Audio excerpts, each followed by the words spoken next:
चर्चा श्री कालीचरण सराफ। माननीय अध्यक्ष महोदय, आज मांग संख्या 27 चिकित्सा और स्वास्थ्य और मांग संख्या 28 चिकित्सा शिक्षा पर विचार विमर्श हो रहा है। मैं इन दोनों मांगों पर अपना विचार प्रकट करना चाहूंगा। सबसे पहले मैं माननीय मुख्यमंत्री जी का आभार प्रकट करना चाहूंगा कि प्रदेश में भाजपा सरकार बनने के बाद लगातार तीसरे बजट में भी स्वास्थ्य सेवाओं पर विशेष ध्यान रखा गया है। इस बजट में स्वास्थ्य कल्याण के क्षेत्र में 32,526 करोड़ रुपए का प्रावधान किया गया है, जो कांग्रेस के शासन के 2023-24 से 53% अधिक है। ये सरकार की निरोगी एवं स्वस्थ राजस्थान की अवधारणा को धरातल पर उतारने की प्रतिबद्धता को दर्शाता है। स्वास्थ्य के क्षेत्र में मुख्यमंत्री आयुष्मान आरोग्य योजना मिसाल बनकर उभरी है। इसमें 1,36,00,000 परिवारों को 25 लाख रुपए तक के कैशलेस उपचार की सुविधा उपलब्ध कराई गई है। विगत 2 वर्षों में लगभग 37 लाख रोगियों को 7,300 करोड़ रुपए से अधिक का कैशलेस उपचार मिला है।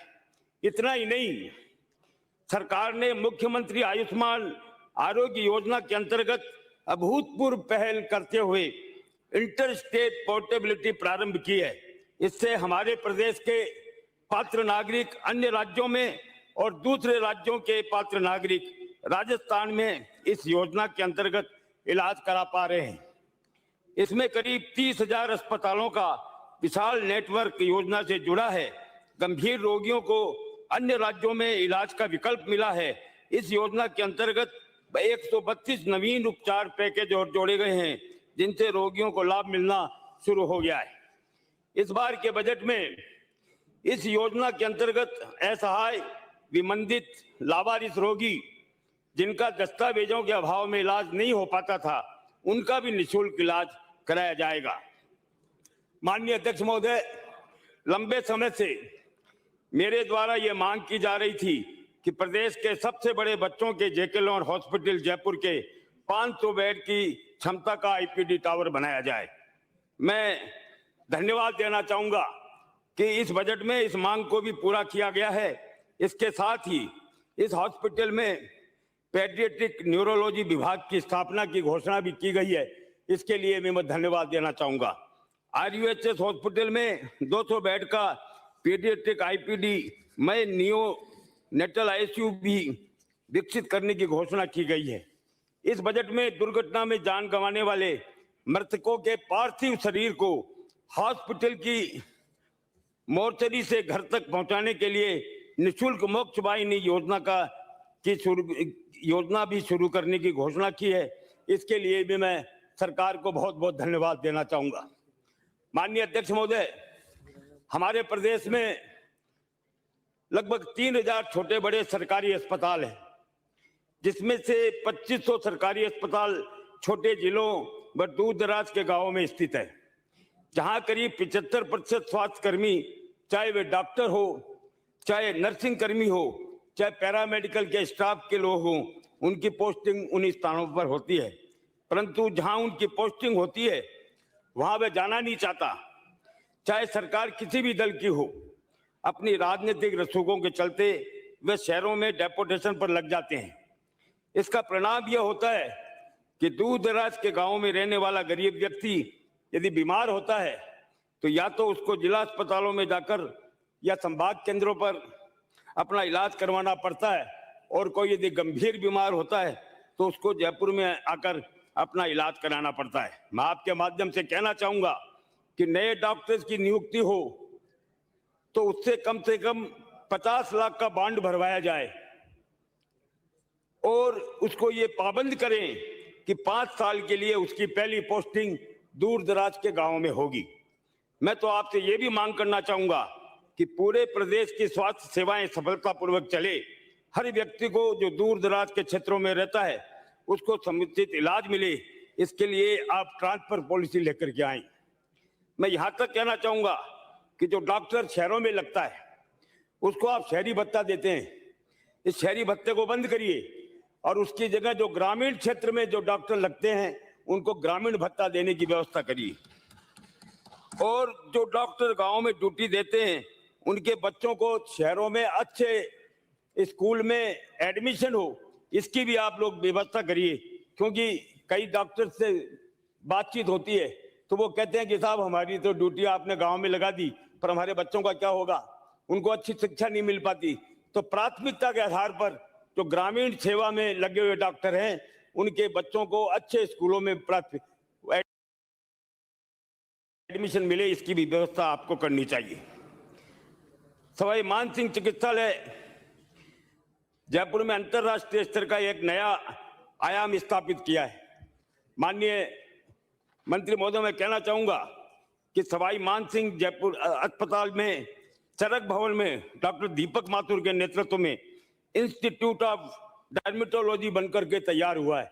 मैं अभी कुछ दिन पहले वहां गया था। यानी इस प्रकार का एडवांस कॉस्मेटिक उपचार जो प्राइवेट कॉस्मेटिक संस्थाओं से लाखों रुपए खर्च करके जो कर सकते हैं, इस सेंटर में न्यूनतम दरों में राजस्थान की जनता को उपलब्ध कराया जा रहा है।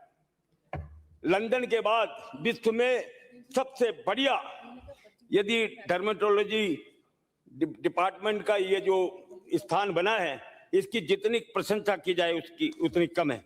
इस संस्थान में 6 प्रकार की अत्याधुनिक लेजर मशीनें जैसे diode laser, fractional carbon dioxide laser, excimer laser, ND YAG laser व इलेक्ट्रोजन ड्राइड लेजर स्थापित की गए हैं जो समस्त प्रकार के जन्मजात कॉस्मेटिक बीमारियों में काम ली जाती है। इस संस्थान में पीआरपी पद्धति द्वारा बाल उगाने की सुविधा भी उपलब्ध रहेगी। यहाँ पर हाईफू मशीन द्वारा स्किन टाइट करके बुढ़ापे की झुर्रियां हटाने का इलाज भी किया जाएगा। हाँ, मैं यही कह रहा हूं। ऐसे संस्थान में नवीनतम फोटोथेरेपी मशीनों जैसे पुआ, नैरोबेड व लेजर पद्धति द्वारा, आज तक तो क्या होता था कि प्राइवेट सैलून में लोगों को जाना पड़ता था और लाखों रुपए खर्च करने पड़ते थे। पर डॉक्टर दीपक माथुर की जितनी प्रशंसा की जाए उतनी कम है कि उन्होंने एक विश्व स्तरीय केंद्र यहाँ पर स्थापित किया है। लेजर पद्धति द्वारा सफेद दागों में सोरायसिस के इलाज की सुविधा भी प्रदेशवासियों को उपलब्ध कराई जाएगी। इस संस्थान में पुरुषों और महिलाओं की सेक्स संबंधी समस्याओं के इलाज के लिए विश्व के नवीनतम इलेक्ट्रो हाइड्रोलिक शॉक वेव पद्धति से इलाज हेतु लाइव WT मशीन भी स्थापित की गई है। इस संस्थान में रेडियो फ्रीक्वेंसी व क्रायो द्वारा विभिन्न चर्म रोगों के इलाज की सुविधा भी उपलब्ध कराई जाएगी। मैं आपके माध्यम से डॉक्टर दीपक माथुर और उसकी टीम की प्रशंसा करना चाहूंगा कि जिन्होंने अपने अथक प्रयासों से सवाई मानसिंह हॉस्पिटल में ये अंतर्राष्ट्रीय स्तर पर अपना मान बढ़ाया है। माननीय अध्यक्ष सभापति महोदय, मैं आपके माध्यम से माननीय मंत्री महोदय का ध्यान मेरे निर्वाचन क्षेत्र में स्थित सवाई मानसिंह हॉस्पिटल के बाद सबसे बड़े राजकीय जयपुरिया हॉस्पिटल की ओर दिलाना चाहूंगा। इस हॉस्पिटल में 2013 में 100 बेड थे, जिसकी संख्या 2017 में 470 हो गई। इसी अनुपात में इस चिकित्सालय का कारोबार बढ़ा, परंतु बेड्स की संख्या में 5 गुना वृद्धि के बावजूद 2013 में जहां चिकित्सकों के 48 पद स्वीकृत थे और आज भी वहां 48 पद ही स्वीकृत हैं, कारोबार को देखते हुए स्वीकृत पदों की संख्या नहीं बढ़ाई गई। साथ ही इस हॉस्पिटल में संचालित DMB PG कोर्स को बंद कर PG resident, senior resident doctors को भी हटा दिया गया। इस हॉस्पिटल में सुविधाओं का निरंतर विस्तार किया जा रहा है, जैसे ICU, emergency, OT, modular OT, SNCU, नए मेडिकल वार्ड और न्यू ट्रॉमा सेंटर बनाए गए हैं, परंतु डॉक्टर और स्टाफ की कमी को देखते हुए उनका पूरा उपयोग नहीं हो पा रहा। अतः मंत्री महोदय से अनुरोध है कि अपने जवाब में इस हॉस्पिटल में कम से कम 100 डॉक्टर्स, 200 पैरामेडिकल स्टाफ के नए पद स्वीकृत किए जाने की घोषणा करें और कम से कम 50 PG रेजिडेंट, सीनियर रेजिडेंट चिकित्सकों को पुनः पदस्थापित करने की घोषणा करें। माननीय सभापति महोदय, मैं आपके माध्यम से ये भी कहना चाहूंगा कि RUHS से यूनिवर्सिटी बनने के समय यूनिवर्सिटी के अंतर्गत कोई हॉस्पिटल नहीं था, इसलिए जयपुरिया हॉस्पिटल को उससे एफिलिएटेड किया गया। अब 1200 बेड का RUHS का अपना हॉस्पिटल बन गया, जिसके कारण विश्वविद्यालय प्रशासन जयपुरिया हॉस्पिटल की ओर समुचित ध्यान नहीं दे पा रहा है। हॉस्पिटल अतः मेरा अनुरोध है कि अन्य जो हॉस्पिटल्स की तरह इस हॉस्पिटल को भी SMS हॉस्पिटल के अंतर्गत किया जाए, जिससे इस हॉस्पिटल का समुचित विकास हो सके। माननीय सभापति महोदय, मैं आपका ध्यान इस ओर भी आकर्षित करना चाहूंगा कि SMS हॉस्पिटल की स्थापना 1936 में हुई थी। 88 सालों में यह भवन गरीबों का इलाज करते करते जर्जर अवस्था में पहुंच गया है। जर्जर अवस्था के कारण आए दिन नियमित रूप से हादसे हो रहे हैं। कभी बरसात के दिनों में बेसमेंट में पानी भरता है, कभी प्लास्टर गिरता है, कभी फॉल सीलिंग गिरने की घटनाएं हो रही है। अस्पताल का मेंटेन करना काफी मुश्किल हो रहा है। MNIT की टीम ने भी सर्वे कर इस बिल्डिंग को जर्जर करार दिया है। मैं ये कहना चाहूंगा कि समय रहते सरकार इस ओर ध्यान दे और जर्जर भवनों को एक एक कर रिनोवेट करे, जिससे कोई हादसा नहीं हो। SMS हॉस्पिटल ट्रॉमा सेंटर में पिछले 1.5 साल में लगभग 16 जगह शॉर्ट सर्किट से आग लगने की घटनाएं हुई। ट्रॉमा सेंटर में 6 मरीजों की मौत भी हो गई। अभी हाल ही में 24 घंटे के दौरान 2 बार आग लगी। सर्जरी के दौरान मशीन में शॉर्ट सर्किट से एक बच्चा झुलस गया। आग लगने के कारणों और बिजली तंत्र को मजबूत करने के लिए तत्काल क्या उपाय करने चाहिए, इसके लिए एक कमेटी बनाई गई। उसने रिपोर्ट भी दे दी, पर उस अस्पताल प्रबंधक को ये रिपोर्ट मिल भी गई, परंतु जिम्मेदार इस बार रिपोर्ट को ठंडे बस्ते में डालते रहे। तो मैं माननीय मंत्री महोदय आपसे कहना चाहूंगा कि आप उस रिपोर्ट पर कार्रवाई करें और जो इसके लिए जो भी पुख्ता व्यवस्था हो सकती है वो व्यवस्था करें, क्योंकि आए दिन आग की घटनाएं बहुत ही गंभीर बात है। इसी प्रकार से ट्रॉमा सेंटर ICU में पाइप लीकेज के कारण आधा फीट पानी भर गया। वो तो बढ़िया हुआ कि वेंटिलेटर, मॉनिटर और अन्य जीवन रक्षक मशीनों के बीच में पानी भरने से पूरे वार्ड में करंट फैल सकता था, वो स्थिति नहीं आई। अदरवाइज वहां यानी आप देखिए कि उस समय 14 मरीज वेंटिलेटर पर थे। और गनीमत ये है कि कोई जनहानि नहीं हुई, घटना की पुनरावृत्ति नहीं हो, इसके लिए भी आपको ध्यान देना चाहिए। हमारी सरकार ने SMS हॉस्पिटल में से ट्रॉमा सेंटर के मध्य 2013 से 2018 के बीच में जब हमारी सरकार थी तो हमने अंडरपास बनवाया और आज ये सुविधा हो गई कि हॉस्पिटल से ट्रॉमा सेंटर लोग बाग बिना सड़क पार किए चले जाते हैं। इसलिए मेरी मांग है कि मेडिकल कॉलेज और जैकलन हॉस्पिटल इसको SMS हॉस्पिटल में आने के लिए यहाँ भी यदि अंडरग्राउंड बनाया जाए, और क्योंकि हॉस्पिटल बहुत लंबा चौड़ा फैल गया है, इसलिए यहाँ पर रिंग रोड का निर्माण किया जाए तो डॉक्टर्स को भी सुविधा होगी, मेडिकल स्टूडेंट्स को भी सुविधा होगी, मरीजों को भी सुविधा होगी और जो भी आएंगे जाएंगे उनको भी सुविधा होगी। इसके बारे में भी आप निश्चित रूप से बताएं।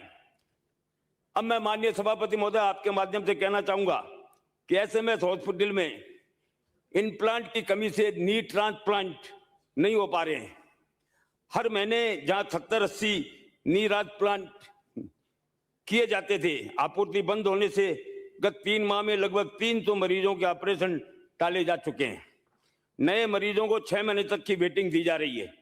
डॉक्टरों के अनुसार इम्प्लांट खरीद के लिए टेंडर प्रक्रिया जारी है, लेकिन तकनीकी कारणों और शर्तों के बार बार बदले जाने से और टेंडर निरस्त किए जा रहे हैं, इसलिए आपूर्ति नहीं हो पा रही। मंत्री महोदय इस मामले में संज्ञान लें और जल्दी से जल्दी खरीद की व्यवस्था हो, इसे सुनिश्चित करें। SMS हॉस्पिटल के ट्रॉमा सेंटर में MRI, 2D, इको और बेड साइड एक्सरे जैसी बुनियादी जांच सुविधाएं उपलब्ध नहीं है। इसका सीधा असर गोल्डन आवर में आने वाले गरीब मरीजों पर इलाज पर पड़ रहा है। समय पर जांच नहीं होने के कारण मरीज के उपचारों में देर हो जाती है। लंबे समय से ट्रॉमा सेंटर में MRI, bed side x ray, emergency के लिए पोर्टेबल सोनोग्राफी और 2D मशीन की मांग की जा रही है। इन मशीनों की व्यवस्था होने से तुरंत जांच की सुविधा होगी, जिससे डॉक्टर्स तुरंत फैसला ले पाएंगे और सर्जरी या अन्य उपचार में देरी नहीं होगी। 200 करोड़ रुपए से बने 7 मंजिला एसएमएस सुपर स्पेशलिटी ब्लॉक में पेशाब बंद होना, किडनी में चोट या पथरी के तेज दर्द, किडनी में स्टेंट डालने जैसी मेडिकल इमरजेंसी पर तत्काल इलाज नहीं मिल पा रहा। कई केसेस में तो 1 सप्ताह तक मरीज को इंतजार करना पड़ता है। इसका कारण इमरजेंसी ऑपरेशन थिएटर नहीं होना है। ऐसे मरीजों को इलाज के लिए निजी अस्पतालों में जाना पड़ता है, जबकि पिनाइल और टार्सन फ्रैक्चर ऐसे हैं जिनका तुरंत ऑपरेशन करना जरूरी है। कैंटीन और पार्किंग की सुविधा भी नहीं है एसएमएस सुपर स्पेशलिटी ब्लॉक में। इस ब्लॉक के पीछे खाली जमीन पड़ी है, वो यदि हॉस्पिटल को मिल जाए तो पार्किंग और कैंटीन की भी सुविधा होगी। और जो ये मैंने बताया कि इमरजेंसी ऑपरेशन थिएटर भी वहां बनाया जाए, जिससे कि लोगों को एसएमएस हॉस्पिटल में नहीं लाना पड़े। स्टेट कैंसर हॉस्पिटल में इलाज कराने के लिए करीब 1000 मरीज रोजाना पहुंच रहे हैं। मेडिकल एंकोलॉजी में 6 डॉक्टर्स के पद स्वीकृत हैं, परंतु माननीय मंत्री महोदय अभी केवल 2 डॉक्टर वहां लगे हुए हैं। सीटी स्कैन, एमआरआई मशीन नहीं होने के कारण मरीजों को एसएमएस हॉस्पिटल 14 किलोमीटर दूर आना पड़ता है। 2 ही डॉक्टर होने के कारण मरीजों को 2-2 घंटे लाइन में लगना पड़ता है। मैं अनुरोध करना चाहूंगा कि 4 डॉक्टर तुरंत लगाए जाएं और हॉस्पिटल में सीटी स्कैन, एमआरआई मशीन लगाई जाए, जिससे मरीजों को तुरंत इलाज हो सके। एक मैं बहुत महत्वपूर्ण मांग आपसे करना चाहूंगा। पहले भी मैंने पिछली बार भी ये अनुरोध किया था कि हमारे पूर्व मुख्यमंत्री मोहनलाल जी सुखाड़िया के नाम से उदयपुर यूनिवर्सिटी, हरदेव जोशी जी के नाम से पत्रकारिता यूनिवर्सिटी, पर हमारे 3 बार के मुख्यमंत्री और देश के उपराष्ट्रपति जैसे पद पर रहे जिन्होंने गौरव बढ़ाया, माननीय भैरव सिंह जी शेखावत, आरयूएचएस जो यूनिवर्सिटी है उसका नाम यदि Bhairav Singh Shekhawat state health university कर दिया जाए तो आपकी भी वाहवाही होगी, और जो हम सम्मान देना चाहते हैं माननीय भैरव सिंह जी को, उसको भी हम पूरा कर पाएंगे। इसके बारे में जरूर आप कहें। मैंने पिछली बार भी ये कहा था। क्या हो गया? और दूसरा जो गणगौरी हॉस्पिटल है, ये हमारे पूर्व मंत्री भंवरलाल जी शर्मा के अथक प्रयासों से वो गणगौरी हॉस्पिटल बना था, और उसका नाम हमने पंडित दीनदयाल उपाध्याय हॉस्पिटल रखा था, परंतु कांग्रेस की सरकार को हमारे महापुरुषों के नाम से एलर्जी है, तो इसलिए उसका नाम गणगौरी हॉस्पिटल कर दिया। मैं आपको कहना चाहूंगा कि उसका नाम भी पंडित दीनदयाल उपाध्याय हॉस्पिटल जो पहले शुरू में रखा गया था, उसका नाम दीनदयाल जी उपाध्याय के नाम से किया जाए। अब मैं आपको बताना चाहूंगा, क्यों साहब गलत थोड़ी कह रहा हूं। हाँ ब्रो, हाँ ठीक है। प्रदेश के राजमेश में जो संचालित मेडिकल कॉलेजेस हैं, उनमें प्रोफेसर के 443 पदों में से 274 पद रिक्त हैं। एसोसिएट प्रोफेसर के 780 पदों में से 593 पद रिक्त हैं। असिस्टेंट प्रोफेसर के 1226 पदों में से 728 पद रिक्त हैं। बड़ी संख्या में पद खाली होने की वजह से एनएमसी ने 23 कॉलेजों पर जुर्माना भी लगाया है।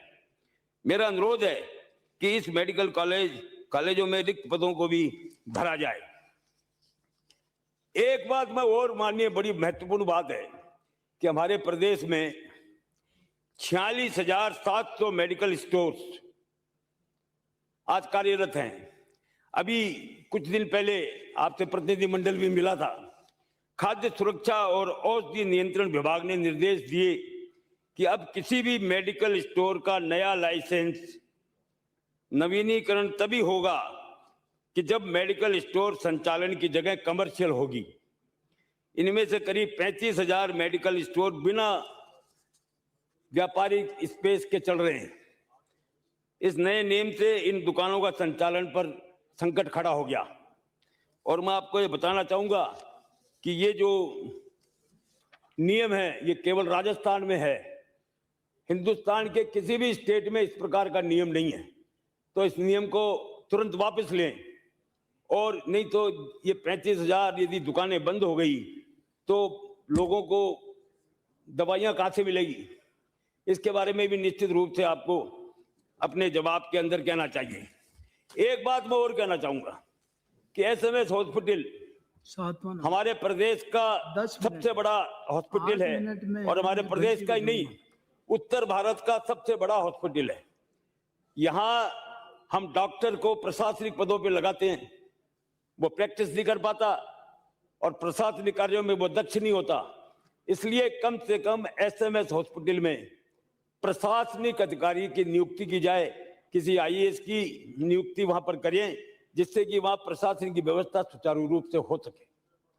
क्योंकि हम रोज देख रहे हैं, कभी आग की घटना 18 में से 18 आग की घटनाएं, 18 महीने में 16 आग की घटनाएं हुई। कभी पानी टपकता है, कभी फॉल सीलिंग गिरती है। तो यदि प्रशासनिक आईएएस अधिकारी कोई होगा वहां, तो निश्चित रूप से डॉक्टरों को भी निजात मिलेगी और वो काम भी होगा। मैं बहुत ज्यादा टाइम नहीं लेना चाहता, मेरे को जितना टाइम दिया उसके अंदर ही मैंने मेरी बात कही है। और मैं आपसे अनुरोध करना चाहूंगा कि जो जो मैंने सुझाव दिए हैं उनके बारे में जब आप जवाब दें तो निश्चित रूप से उन पर संज्ञान लें और उनका जवाब दें। धन्यवाद। जय भारत।